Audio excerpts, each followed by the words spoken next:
शुरू किया।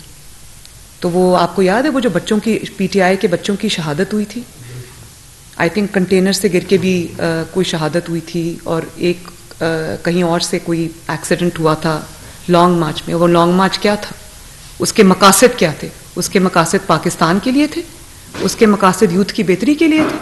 वो पर्सनल एजेंडा था कि वो जो अपॉइंटमेंट होनी थी उसमें रखना डालना था, हुकूमत ख़त्म करनी थी। और वो आज जो बच्चे शहीद हो गए हैं उनको तो पूछने वाला भी कोई नहीं है। जिस घर से एक बच्चा, किसी का बेटा, किसी माँ का बेटा, किसी बाप का बेटा, किसी बहन का भाई जब जाता है तो उनका पूरा फ्यूचर तबाह हो जाता है। तो आपने अपनी सियासत चमकाने के लिए बच्चों की जानें ली, और किस लिए? कोई नेशनल कॉज नहीं था आपका। फिर आपके पास ना कोई इकोनॉमिक प्लान है, सिर्फ गिराओ, जलाओ, मार दो, मर जाओ, जेल भर दो, ये है आपका एजेंडा। ना आपके पास कोई माशी प्लान है, ना आपके पास कोई आपकी इकोनॉमिक पॉलिसीज हैं, ना आपने कोई प्रोजेक्ट दिया। मेगा प्रोजेक्ट तो दूर की बात है, आपने कोई प्रोजेक्ट भी नहीं दिया।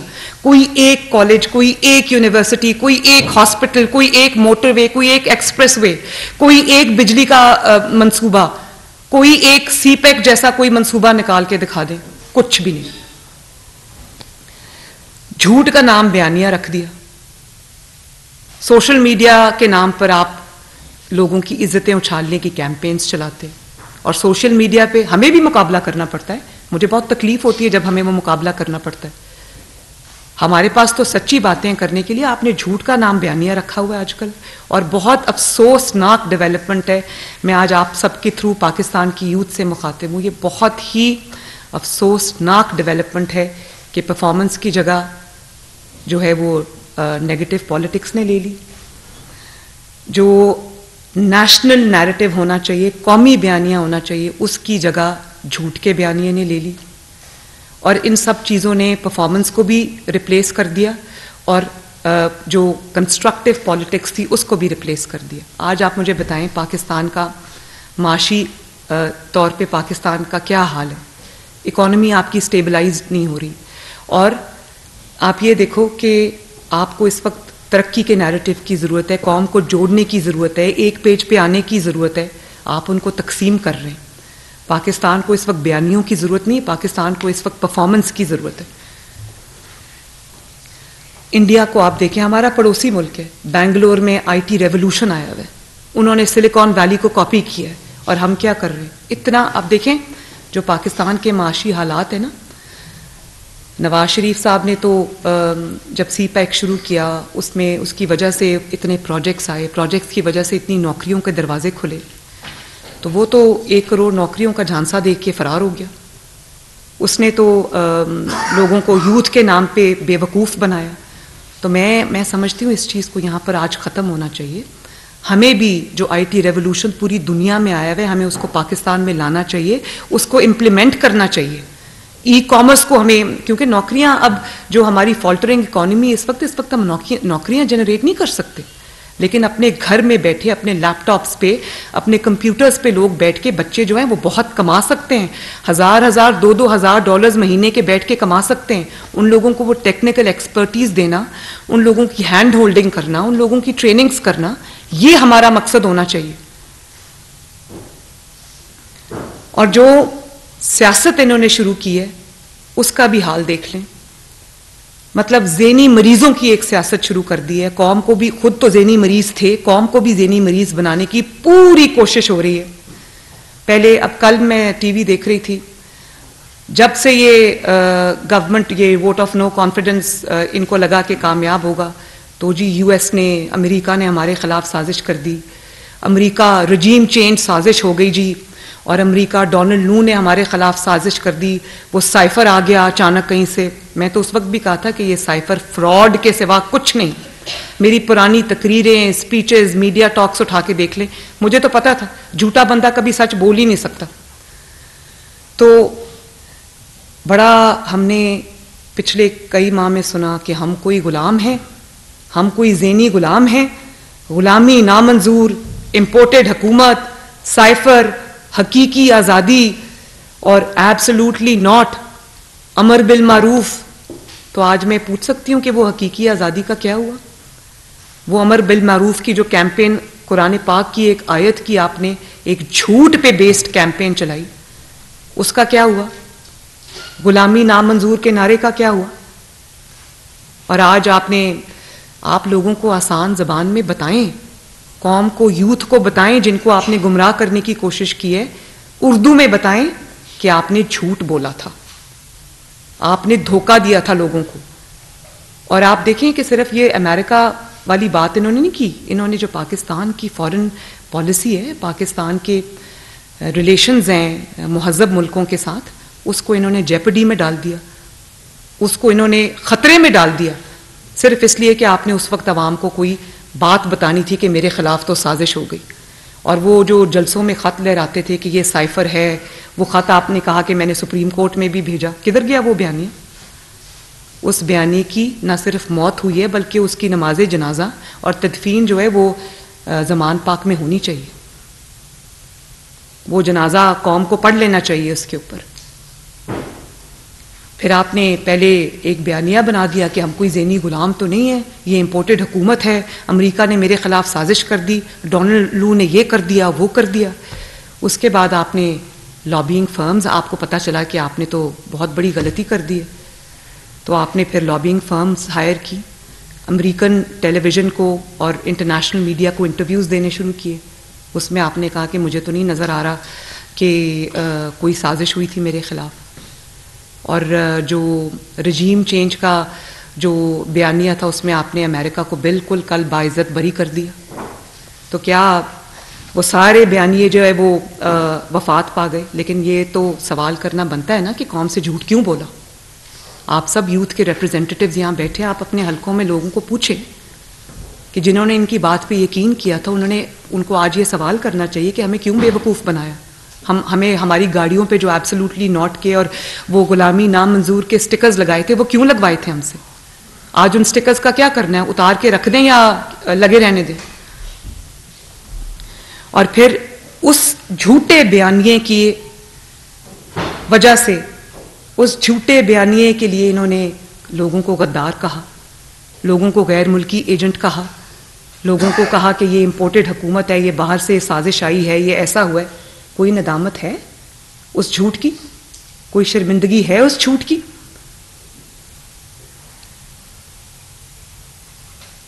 और अगर आप समझते थे, अगर आप अमेरिका के खिलाफ नहीं थे, तो कौम को क्यों भड़काए?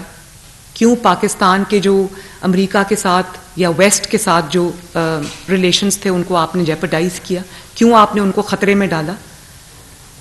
तो अब आवाम को आके बताओ ना कि आपने अमेरिका से माफ़ी मांग ली। उर्दू में बताओ आवाम को, उनको पता चले कि आपने कितना बड़ा झूठ बोला है।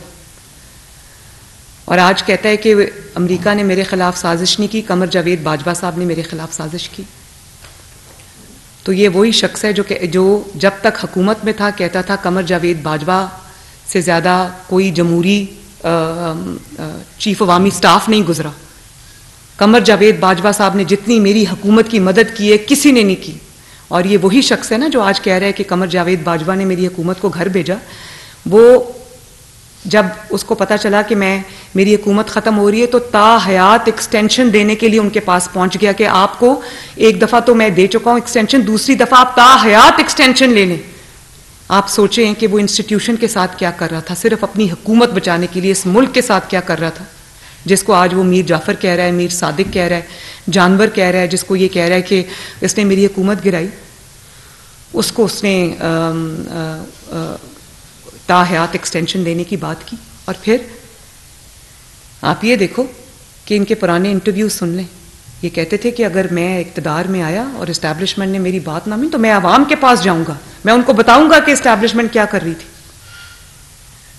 तो आज जब जनरल कमर जावेद बाजवा घर चले गए तो आज आपको पता है कि वो अपने आप को डिफेंड नहीं कर सकते।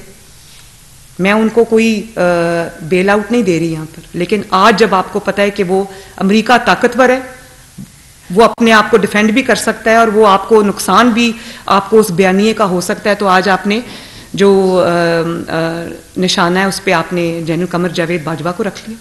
उस वक्त आपने क्यों आप उनसे छुप छुप के, हुकूमत जाने के बाद भी प्रेसिडेंसी में छुप छुप के उनसे मिलते रहे, तो क्या बात कर रहे थे उनसे? उस वक्त ये क्यों नहीं कहा कि मेरी हुकूमत आपने ख़त्म की? उस वक्त तो आप ये कह रहे थे कि प्लीज़ मुझे वापस हुकूमत में ले आएं। और आज भी आप प्रेसिडेंट ऑफ पाकिस्तान के पास बार बार जाते हैं कि मेरी एक मुलाकात करा दें, और फिर आप कहते हैं कि ताली नहीं बज रही, कि ताली एक हाथ से बजती है। इस्टेब्लिशमेंट ने तो अपना हाथ हटा लिया, इस्टेब्लिशमेंट ने इनसे हाथ खींच लिया, बल्कि तो अब अदलिया के घोड़े पे सवार होकर आने की कोशिश कर रहा है। इसको कोई ना कोई बैसाखियां चाहिए होती आने के लिए, ये अपने ओन पे कुछ भी नहीं कर सकता। तो जो बात जब आके करते हैं तो ऐसा लगता है कि पता नहीं कितनी जो जज्बा है और कितनी सच्चाई है बात में, और जब आप फैक्ट्स को देखते हैं तो आपकी अकल दंग रह जाती है। इंसान को यकीन नहीं आता कि एक इंसान इतना बड़ा मुनाफिक जो है वो कैसे हो सकता है। कि मैं इस्टेब्लिशमेंट की कोई वो नहीं, जनरल बाजवा सुपर किंग थे, तो आप क्या थे? आप उनके मुलाजिम थे उस वक्त, आपने उनको किंग माना हुआ था उस वक्त, तो वो सुपर किंग थे। लेकिन आप लोगों को ये कहते थे मेरी चलती है। उस वक्त जनरल बाजवा सुपर किंग थे, लेकिन वो जो आपकी वाइफ जो करप्शन के दास्ताने रकम कर रही थी, जो फरा गोगी करप्शन की दास्ताने रकम कर रही थी, उसमें आपको पूरी आज़ादी हासिल थी। उसमें आपको जब किसी ने जाके कहा कि आपके घर में ये चोरी चकारी और वारदात हो रही है, तो आपने उसकी बात सुनने की बजाय उसी इंसान को आपने निकाल दिया, उसे कहा चलो जाओ। तो ये है असल हकीकत जो हमें आपको भी समझनी चाहिए और पाकिस्तान की यूथ को भी समझाने की कोशिश करनी चाहिए।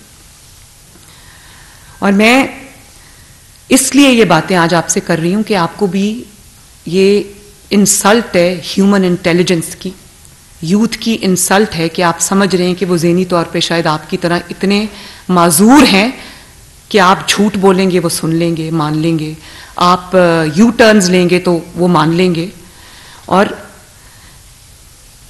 ये बड़ी एक यूथ की कंजम्पशन के लिए बात है कि पिछले 10 साल से मैं देख रही हूँ कि एक बड़ी कंसर्टेड और बड़ी ऑर्गेनाइज्ड कैंपेन सियासतदानों के खिलाफ चलाई गई, चाहे वो मुस्लिम लीग नून हो, नवाज शरीफ साहब हों, या वो और कोई भी जमात हो, उनके खिलाफ बड़ी ऑर्गेनाइज्ड कैंपेन चलाई गई, उनको चोर कहने की, उनको डाकू कहने की, उनको करप्ट साबित करने की, और एक शख्स को सादिक और अमीन करार देने के लिए उन्होंने सबको जो है वो गंदा किया।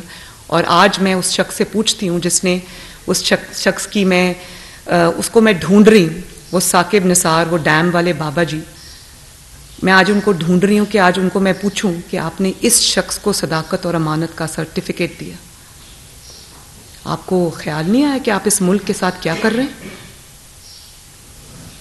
उसको फरिश्ता बना के आपने पेश किया, और पता ये चला कि जिन पे चोरी चकारी डाके का इल्जाम थे उनकी तो आज पूरी दुनिया बोल रही है, करने वाले खुद बोल रहे हैं।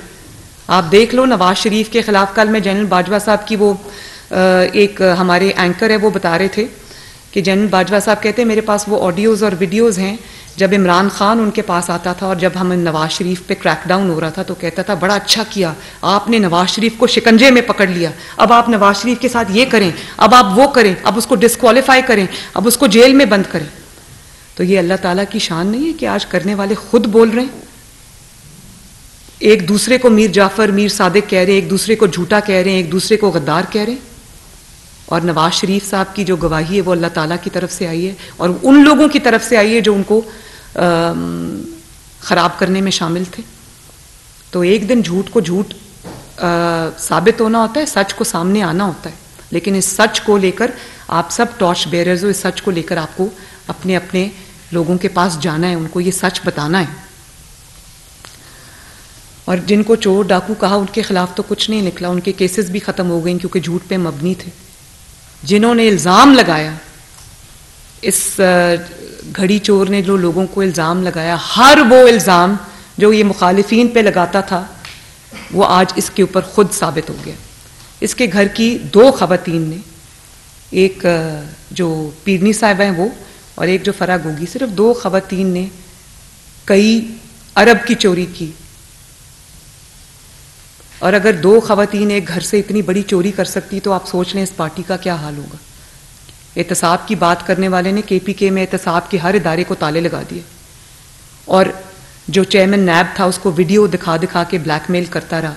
वो तैयबा गुल को अपने प्राइम मिनिस्टर हाउस में हब्से बेजा में रखा क्योंकि मुखालिफिन को सजाएं देनी थी। इस किस्म के ज़हनी मरीज को हमारे पे लाके मुसल्लत कर दिया। तो फिर पाकिस्तान का जो आज हाल है वो होना था ना। IMF का मैंने तो अपनी स्पीच में कहा, मैंने कहा कि शहबाज शरीफ साहब को और इसाक डार साहब को IMF के साथ नेगोशिएट नहीं करना चाहिए, इसको लाके बिठाना चाहिए घड़ी चोर को कि ये बैठे और बताए कि मैंने IMF से क्या मुआहदा किया है, क्या शराइत रखी, हर चीज उनके हाथ में दे दी, और फिर जाते जाते आप उस मुआहदे को फ्लाउट भी करके चले गए। आज हम अगर उस मुआहदे को ऑनर करते हैं तो महंगाई आती है, प्रॉब्लम्स आती हैं, और आज अगर हम उस मुआहदे को ऑनर नहीं करते तो पाकिस्तान डिफॉल्ट करने के नहज पे पहुंच जाता है। तो ये तो चाहते हैं, ये इंतजार में बैठे हैं। आप शौकत तरीन साहब की ऑडियोज देख लें, इन्होंने पूरी कोशिश की, वो जो ऑडियो लीक्स हुई है उसमें इन्होंने पूरी कोशिश की कि पाकिस्तान डिफॉल्ट हो जाए। ये जो बार बार श्रीलंका करते हैं ना, ये इनके दिल की आवाज है कि पाकिस्तान श्रीलंका बन जाए। भाई आप इक्तदार में हो ना हो, आप किस तरह अपने मुल्क के लिए बुरा सोच सकते हैं? और सिर्फ बुरा सोच नहीं सकते, वो ऑडियो रिकॉर्डिंग्स है, एक दूसरे को फोन कर रहे हैं कि तुम लोग कुछ ना करना, करने दो डिफॉल्ट इस मुल्क को। किस तरह आप रात को इस ज़मीर के साथ सोते हैं कि आपने वो जो मुल्क आपकी माँ है, ये धरती जो आपकी माँ है, उसके साथ आपने क्या सलूक किया? कैसे आपको नींद आती इतने बड़े बड़े झूठ बोलकर? और देखें, कोई चीज इन्होंने नहीं छोड़ी। मजहब की तरफ आ जाए, इन्होंने मजहब का कितना बुरा इस्तेमाल किया।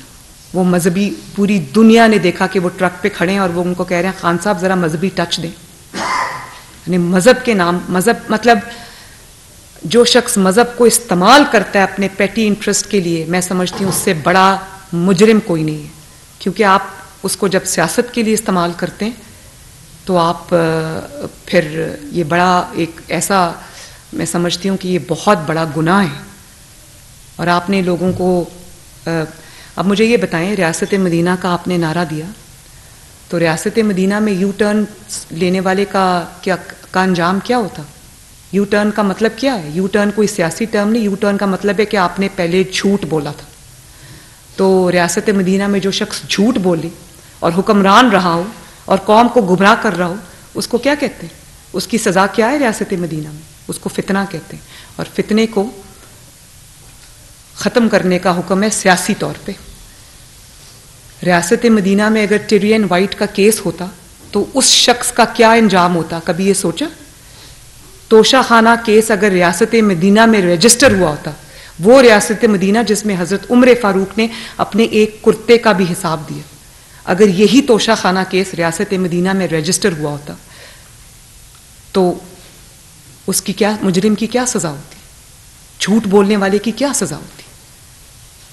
आपकी खातून खाना दोनों हाथों से रिश्वत लेती रही और आप हुक्मरान बन के बैठ के उसके ऊपर उसको पेट्रोनाइज करते रहे, ऐसे शख्स की क्या सजा होती रियासत मदीना के अंदर? फिर आपने 190 मिलियन पाउंड्स जो हैं वो आपने अब पाकिस्तानी कौम का पैसा, जो पाकिस्तानी कौम की अमानत थी, वो आपने अपने दोस्त की जेब में डाल दी। काबीना को भी नहीं बताया कि उस बंद लिफाफे में क्या है, क्योंकि आपने उनको हेल्प करना था। तो ऐसे शख्स की रियासत मदीना में क्या सजा होती? तो ये बड़ी थॉट प्रोवोकिंग बात है। आपको हम जो PMLN की यूथ को रीऑर्गेनाइज करने लगे हैं, तो मेरी आप सबसे ये रिक्वेस्ट है कि ये PMLN की बात नहीं है, ये इलेक्शंस की बात भी नहीं है, ये इस मुल्क और कौम के फ्यूचर की बात है। तो ये फितने को पहचानना, उसको बेनकाब करना हमारा कौमी फरीज़ा है। उसको सियासी तौर पे उठा के बाहर फेंकना हमारा कौमी फरीज़ा है। इस मुल्क को एक्सटर्नल थ्रेट कोई नहीं है, बिल्कुल नहीं है। इस मुल्क को अगर थ्रेट है तो पॉलिटिकल इंस्टेबिलिटी से, क्योंकि जब तक वो कहते हैं कि political instability is the breeding ground of all political ills, तो जब तक पॉलिटिकल इंस्टेबिलिटी रहेगी ये मुल्क आगे नहीं बढ़ सकता। तो मैं बहुत जल्द इंशाल्लाह ताला अपने हम यूथ को रीऑर्गेनाइज करने की, और उसमें हम उसको शामिल करेंगे इंशाल्लाह ताला। मेरा ये एजेंडा है, इसीलिए मैंने आज आप सबको आज बुलाया है, और इस पे हमें काम करना है। उनको कंस्ट्रक्टिव एक्टिविटी की तरफ लेके आना है, उनको हमने एक विजन देना है, उनको हमने मौके फराहम करने हैं, उनकी हैंड होल्डिंग करनी है, उनको हमने टेक्नोलॉजी की तरफ लेके जाना है। उसके लिए उनको जो भी सहूलियात, जो भी उनको हैंड होल्डिंग, जो भी हेल्प उनको रिक्वायर्ड है, वो हमने उनको देनी है। तो हम बहुत जल्द एक चार्टर ऑफ यूथ अपना कौम के सामने लाएंगे, जिसमें मैं ये समझती हूँ कि जो यूथ है उसकी क्या प्रायोरिटीज़ होनी चाहिए, और हुकूमत को किस तरह से यूथ की जो है वो हैंड होल्डिंग करनी चाहिए, ताकि उनको भी एक डायरेक्शन मिले। वो भी एक जो अपना बहुत बड़ा बल्ज है यूथ का, मेजॉरिटी है इस वक्त पॉपुलेशन की, तो उनको हम कंस्ट्रक्टिवली जो है वो अपने साथ इन्वॉल्व भी करें, और उनको यूथ इस कौम की तकदीर बदल सकती, तो उनको हम अपने फोल्ड्स में शामिल भी करें। तो इंशाल्लाह ताला आने वाले दिनों में आप ये देखेंगे कि हम आपकी सबकी मदद के साथ, क्योंकि ये नई लीडरशिप आप ही में से आएगी, और नए MNAs, MPAs और जो और भी फ्रंट लाइन पे जो लोग भी हैं वो आप ही में से आएंगे। तो मेरी आप सबसे ये रिक्वेस्ट है कि ये मैसेज लेकर आप अपने अपने हलकों में यूथ में जाएं और उनको ये मैसेज डिलीवर करें। Thank you very much. Maryam Nawaz party की नौजवान क़यादत से खिताब कर रही थी। उन्होंने कहा कि नवाज शरीफ और शहबाज